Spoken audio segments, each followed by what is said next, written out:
Olá, criançada! A tia estava com saudade. Hoje nós vamos fazer uma outra atividade do nosso livrinho. Primeiro, a tia enviou o link com essa historinha, que vai ser o nosso momento de leitura. Nós vamos conhecer um pouquinho deste livro que conta a história de Kabá Darebu, um menino do povo indígena Munduruku. No livro, ele nos conta sobre o seu jeito de ser. A história de Kabá Darebu foi escrita por Daniel Munduruku, um indígena que foi criado na aldeia, e ele estudou na cidade de Belém, no Pará, e é também professor e autor de muitas histórias com personagens indígenas. Virando a página, nós vamos ler aqui, ó. Meu nome é Kabá Darebu. Tenho 7 anos e sou do povo Munduruku.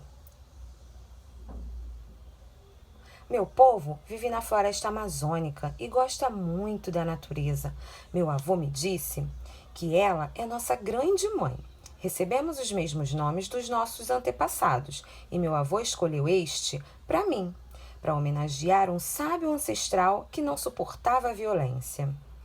Ancestral está relacionado com antepassados, com pessoas de quem se descende, provém de sua origem, é o familiar mais antigo. A história de Kabá foi ilustrada por Maria Therese, que gosta de ser chamada de Matê. Ela nasceu na França e mora no Brasil há 40 anos, tempo em que pesquisa e retrata diversas tribos indígenas brasileiras. Passando para o ladinho, está escrito assim, ó.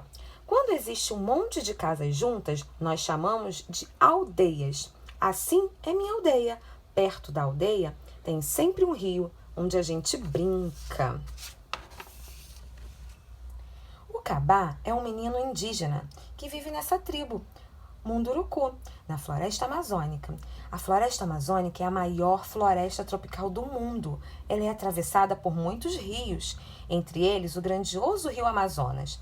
Além de uma grande variedade de árvores e plantas, nela vivem animais como onça-pintada, peixe-boi, pirarucu, boto-rosa, tucano, arara, jiboia, sucuri, jacaré-açu, sapos, lagartos, entre muitos outros.